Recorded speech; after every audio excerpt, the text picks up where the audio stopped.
के second phase के उद्घाटन कार्यक्रम में आज इस समारोह में पधारे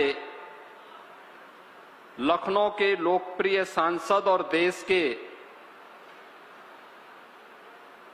यशस्वी माननीय रक्षा मंत्री आदरणीय राजनाथ सिंह जी, उत्तर प्रदेश सरकार में मंत्रिमंडल के मेरे वरिष्ठ सहयोगी उप मुख्यमंत्री श्री ब्रजेश पाठक जी, वित्त मंत्री और लखनऊ के प्रभारी मंत्री श्री सुरेश खन्ना जी, पूर्व डिप्टी सीएम और राज्यसभा के माननीय सदस्य डॉक्टर दिनेश शर्मा जी, राज्यसभा के माननीय सदस्य श्री संजय सेठ जी, लखनऊ की महापौर श्रीमती सुषमा खड़कवाल जी, जिस क्षेत्र में ये कार्यक्रम हो रहा है इस क्षेत्र के लोकप्रिय विधायक डॉक्टर नीरज वोरा जी,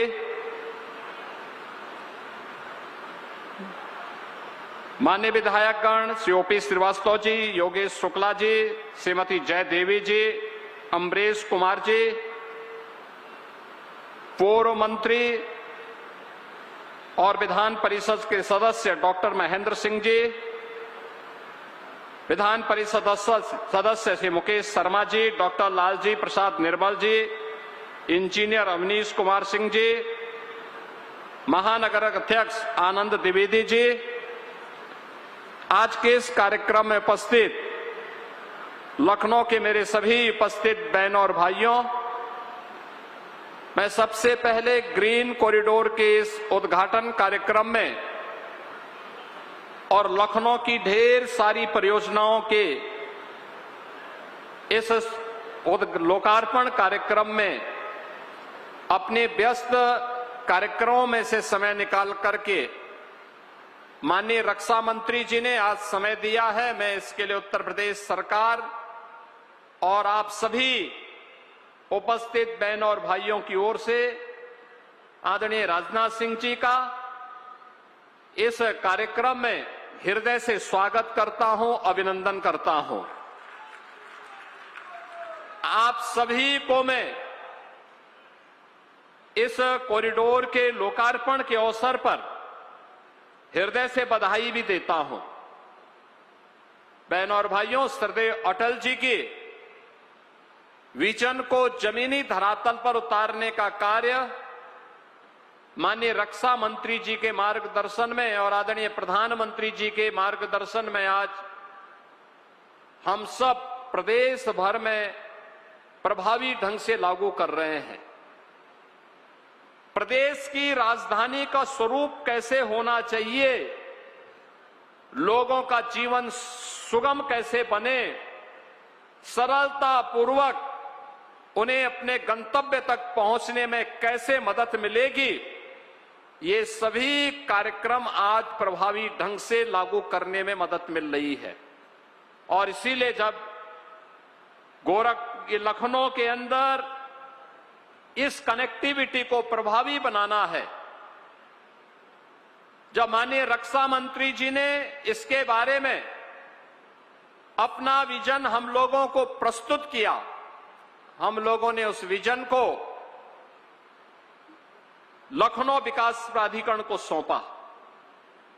और मैं धन्यवाद दूंगा लखनऊ विकास प्राधिकरण की टीम को, जिन्हें शासन से हम लोगों ने धनराशि नहीं दी, बल्कि इन्होंने शासन की जिस भूमि पर कब्जा हुआ था उसे कब्जा मुक्त करते हुए, उसको मॉर्गेज करते हुए उससे पैसा बनाया और अब 1618 करोड़ रुपए की लागत के इस पूरे प्रोजेक्ट को अपने हाथ में लेकर के लखनऊ की कनेक्टिविटी को बेहतर बनाने का काम किया है। और उसके पहले 2 फेज आज लखनऊ वासियों के आवागमन के लिए ये आज समर्पित किए जा रहे हैं। ये सचमुच लखनऊ के लिए और श्रद्धेय अटल जी के विजन को जमीनी धरातल पर उतारने के लिए आदरणीय राजनाथ सिंह जी के मार्गदर्शन में चल रहे कार्यक्रमों की एक महत्वपूर्ण कड़ी का हिस्सा है। बहनों और भाइयों, जैसे यहां व्यापार प्रारंभिक उद्बोधन में डॉक्टर नीरज वोरा जी ने भी बताया कि आईएम रोड से पक्का पुल तक और डॉलीगंज से समता मूलक तक ये 2 फेज के कार्यक्रम यहां पर आज पूरे हो रहे हैं और अब समता मूलक से शहीद पथ और शहीद पथ से किसान पथ तक, यानी टोटल आईएम से लेकर के किसान पथ तक 28 किलोमीटर की इस परियोजना का आज लोकार्पण और शिलान्यास एक साथ अभी माननीय रक्षा मंत्री जी के कर कमलों से यहां पर हमारे बीच में संपन्न हुआ है।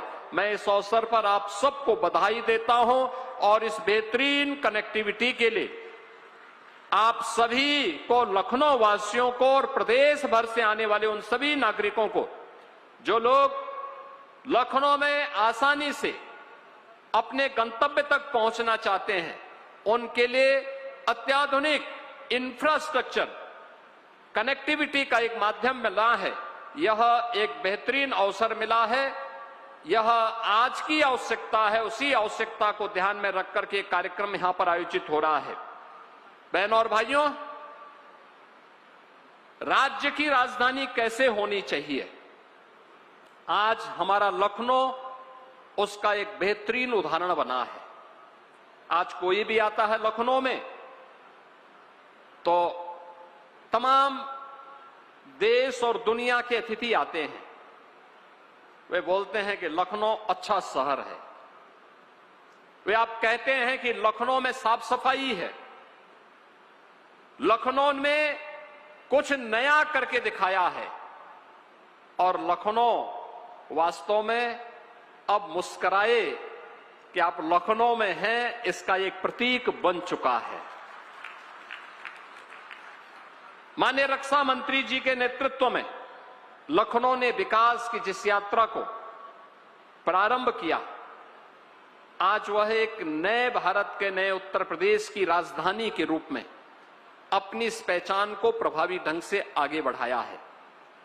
आज लखनऊ में एक ग्रीन कॉरिडोर के 2nd फेज के लोकार्पण और 3rd और 4th फेज के शिलान्यास के कार्यक्रम को तो यहां पर आज उनके कर कमलों से यह कार्यक्रम शुभारंभ हो ही रहा है। अब लखनऊ में मेट्रो के कार्य को भी प्रभावी ढंग से आगे बढ़ाने का भी एक नई स्वीकृति प्राप्त हो गई है, जिस पर उत्तर प्रदेश सरकार ने भी पैसा देकर के भारत सरकार के साथ मिल करके लखनऊ की पब्लिक ट्रांसपोर्ट की बेहतरीन सुविधा को भी प्रभावी ढंग से आगे बढ़ाया है।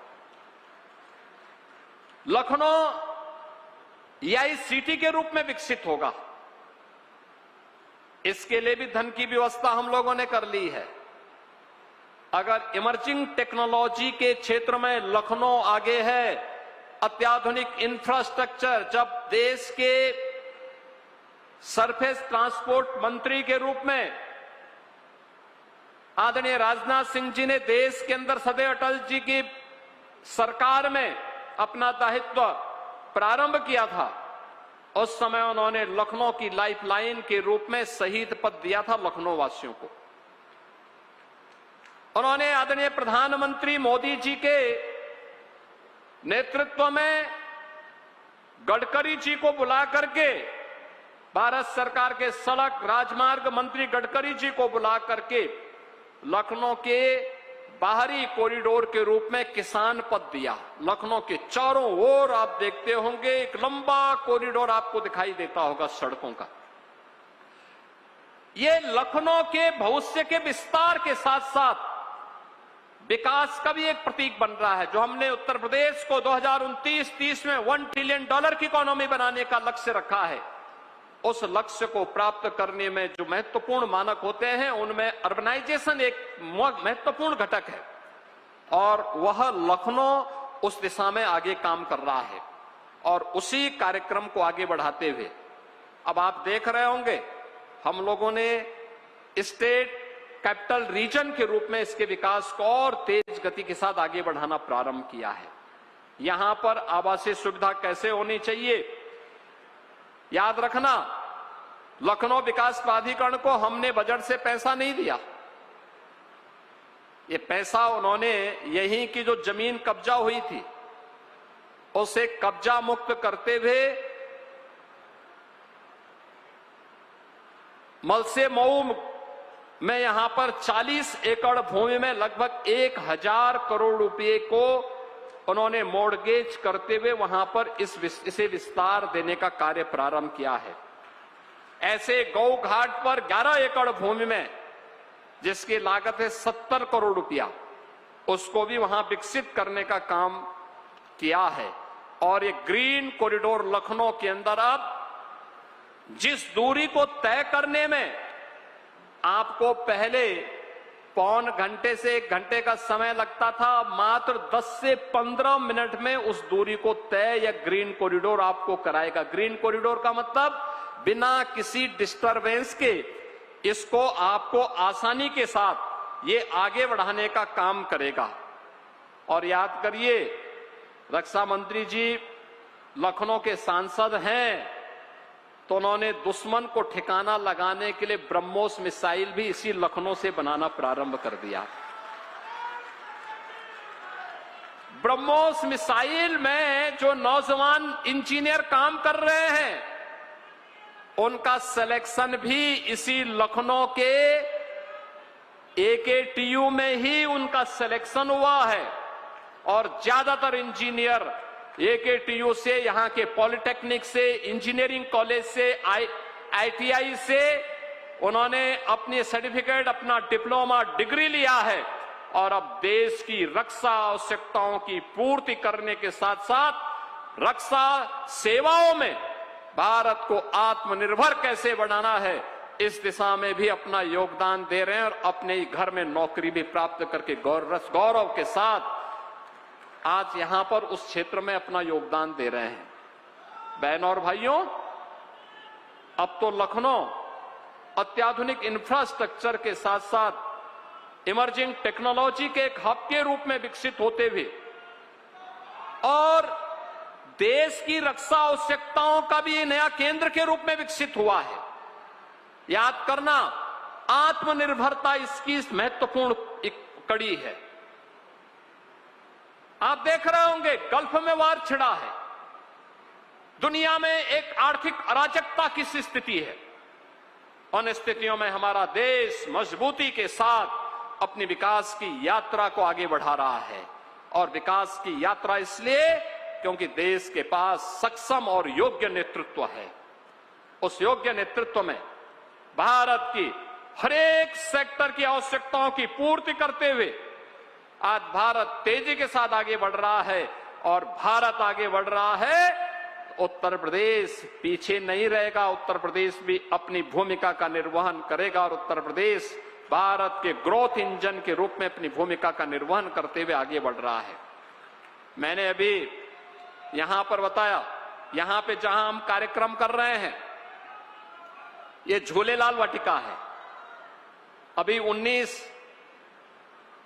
मार्च को चैत्र शुक्ल प्रतिपदा से जो 9 संवत्सर प्रारंभ होगा, झूलेलाल महोत्सव के कार्यक्रम भी प्रारंभ होंगे। और इस वाटिका में कभी भारत और पाकिस्तान का क्रिकेट मैच भी हुआ था।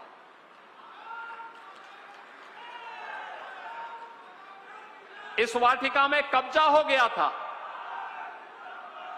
और जब यहां के मेयर के रूप में डॉक्टर दिनेश शर्मा जी थे तो उन्होंने उसे कब्जा मुक्त करवा करके इस वाटिका को इस योग्य बनाया कि देखिए आज कार्यक्रम यहां पे इतने अच्छे ढंग से हम कर पा रहे हैं। बहनों और भाइयों, एक ग्रीन कॉरिडोर इसलिए बन पाया उस समय जब आदरणीय राजनाथ सिंह जी ने हमें इस विजन को दिया कि लखनऊ के जाम को, लखनऊ की कनेक्टिविटी को सुगम बनाना है। तो पैसा 1618 करोड़ रुपए कहां से आएगा? हम लोगों ने विकास प्राधिकरण से कहा कि भाई देखो पैसा नहीं देंगे, आप काम करिए। उन्होंने कहा साहब ये कहां से होगा? हमने कहा हम लैंड दे देते हैं, अब लैंड थी सिंचाई विभाग की, तो जल शक्ति मंत्री थे डॉक्टर महेंद्र सिंह। मैंने महेंद्र सिंह जी को बुलाया, मैंने कहा भी देखो आपको कुछ लैंड देनी है। तो उन्होंने कहा मेरे पास तो कोई लैंड है ही नहीं लखनऊ में। मैंने कहा नहीं, सिंचाई विभाग की लैंड एलडीए को देनी है, उस पर अनऑथराइज कब्जा है। उन्होंने कहा हम कब्जा हटा देते। मैंने कहा नहीं, आपको कष्ट नहीं देना है, आप केवल एक कृपा कर लीजिए कि एक एमओयू कर दीजिए एलडीए के साथ और उस लैंड को एलडीए को दे दीजिए। उन्होंने कार्य किया। आज ये सारा कार्य आपके सामने है, किस रूप में हम आगे बढ़कर के आसानी के साथ इस मार्ग पर आगे बढ़ रहे हैं। बहनों और भाइयों, जब मिलकर के किसी लक्ष्य की दिशा में आगे बढ़ते हैं तो परिणाम आते हैं, और ये परिणाम उसी का है। एक भाव था कि अपने लीडर की विजन को जमीनी धरातल पर उतारना है। परिणाम हमारे सामने है कि लखनऊ में सुगम यातायात का एक बेहतरीन केंद्र बना है। आज लखनऊ में वह सब कुछ है जो लखनऊ की आशा थी, आकांक्षा थी, लखनऊ के नागरिकों ने और सरदेव अटल जी ने जो कभी सोचा था। आज उन सब को आगे बढ़ाते हुए हमें अत्यंत प्रसन्नता की अनुभूति हो रही है, और इस अवसर पर आदरणीय रक्षा मंत्री जी का मार्गदर्शन और उनका लीडरशिप हमें यहां प्राप्त हो रहा है। मैं एक बार फिर से उनका इस समारोह में हृदय से अभिनंदन करता हूं, उनका स्वागत करता हूं, लखनऊ वासियों को बधाई देता हूं और विश्वास करता हूं और उन्हें इस बात के लिए आश्वस्त करता हूं कि लखनऊ के विकास के लिए, लखनऊ की कनेक्टिविटी के लिए, लखनऊ के लिए अन्य निवेश की संभावनाओं को आगे बढ़ाने के लिए और लखनऊ के अंदर इमर्जिंग टेक्नोलॉजी के एक नए हब के रूप में लखनऊ को विकसित करने के लिए जो भी उनका मार्गदर्शन होगा, उसे उत्तर प्रदेश सरकार प्रभावी ढंग से जमीनी धरातल उतारने में पूरी मदद करेगी, पूरी सहयोग के साथ, प्रतिबद्धता के साथ उसे आगे बढ़ाने का कार्य करेगी। आपके मोबाइल पर तुरंत आएगी ब्रेकिंग न्यूज, स्क्रीन पर सबसे पहले दिखेगी बड़ी खबर, देश दुनिया की हर खबर एक जगह। अब आपके मोबाइल पर तुरंत फटाफट इंस्टॉल कीजिए न्यूज नेशन ऐप और रखिए खुद को अपडेट।